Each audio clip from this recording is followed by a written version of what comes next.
سے ہوگا، عرب کے مشرق کی جانب کسی ملک سے ہوگا، کسی خطے سے ہوگا۔ وہ حدیثیں بھی اب آپ پڑھ لیجیے پہلے۔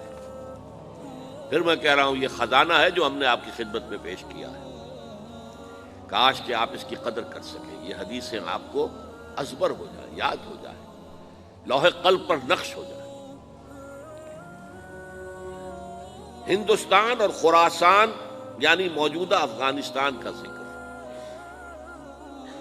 ابن ماجہ کی روایت ہے عن عبداللہ ابن الحارث رضی اللہ تعالی عنہ قال رسول اللہ صلی اللہ علیہ وسلم یخرج ناس من المشرق یؤتئون للمہدی یعنی سلطانہ، یعنی سلطانہ، دونوں طرح سے پڑھ سکتے ہیں۔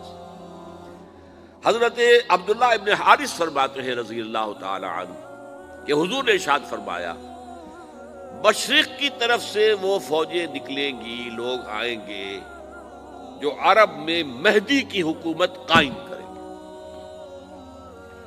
یہ مہدی کون ہوں گے اس کا ذکر میں ذرا بعد میں کروں گا، لیکن نوٹ کر لیجئے کہ مہدی سے پہلے لازماً کسی مشرقی علاقے کے اندر وہ نظام قائم ہو چکے گا، تب وہاں سے فوجیں آئیں گی نا۔ یہ مشرق کون سا ہے؟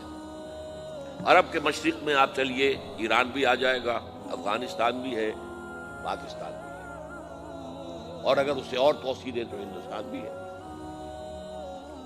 یہ ہے عرب کا مشرق، اس سے فوجیں جائیں گی۔ اس کا کیا مطلب ہے کہ اس میں سے کسی جگہ پر نظام خلافت پہلے قائم ہو جائے گا تاکہ وہاں سے فوجیں جائیں گی جو جزیرہ نما عرب میں حضرت مہدی کی حکومت کو قائم کریں گی۔ اب دوسری حدیث سنیے، یہ سنن ابن ماجہ کی حدیث تھی جو میں نے آپ کو سنائی، آپ نے پڑھی۔ دوسری عن ابی ہریرہ رضی اللہ تعالی عنہ،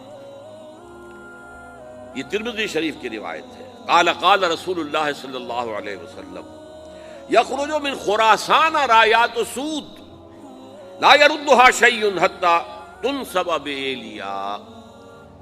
خراسان کے علاقے سے سیاہ جھنڈے لے کر فوجیں آئیں گی، ان کا رخ کوئی موڑ نہیں سکے گا، ان کو پیچھے پھیر نہیں سکیں گے کوئی بھی، یہاں تک کہ وہ یروشلم میں جا کر جھنڈے نصب کر دیں گے۔ ایلیا حضور کے زمانے میں یروشلم کو کہتے تھے۔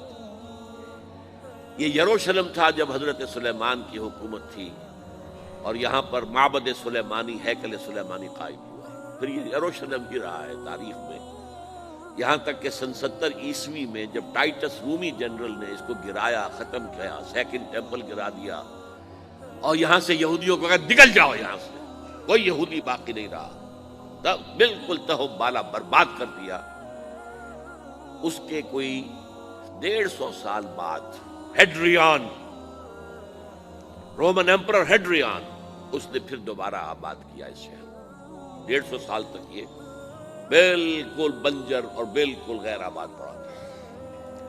اب ہیڈریان نے جب آباد کیا تو اس کا نام ایلیا رکھا، اب یروشلم نام نہیں تھا۔ تو حضور کے زمانے میں پھر اس کا نام ایلیا تھا، اور اب اس سے کیا معلوم ہو رہا ہے کہ یہ یروشلم مسلمانوں کے قبضے سے اس وقت نکلا ہوا ہوگا۔ ایک دفعہ پہلے نکلا تھا، سن 1099 عیسوی میں مسلمانوں کے ہاتھ سے نکلا، کروسیڈرز، عیسائیوں نے آ کر اس کو قبضے میں کیا، لاکھوں مسلمانوں کو مارا، قتل کیا۔ اس کو 1187 عیسوی میں واپس لیا ہے۔ کس نے لیا ہے؟ صلاح الدین ایوبی کرد۔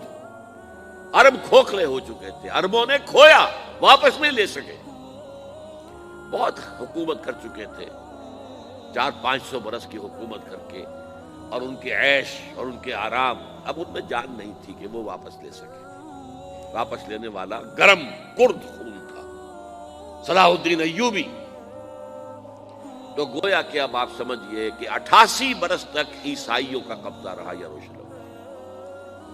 اب 1967 میں یہودیوں نے قبضہ کیا ہے، اور اب 38 برس تو ہو گئے، 88 نہیں 38 برس تو ہو گئے، لیکن وہ دور آئے گا کہ اب پھر لیں گے۔ لینے والے عرب بھی نہیں ہوں گے، خراسان کے علاقے سے فوجیں آئیں گی۔ یہ خراسان کیا تھا؟ ایلیا تو میں نے آپ کو بتا دیا، یروشلم کا نام ہے۔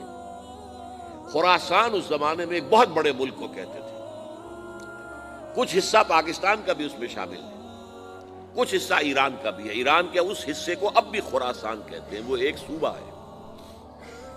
خراسان ایک صوبہ ہے ایران کا چھوٹا سا۔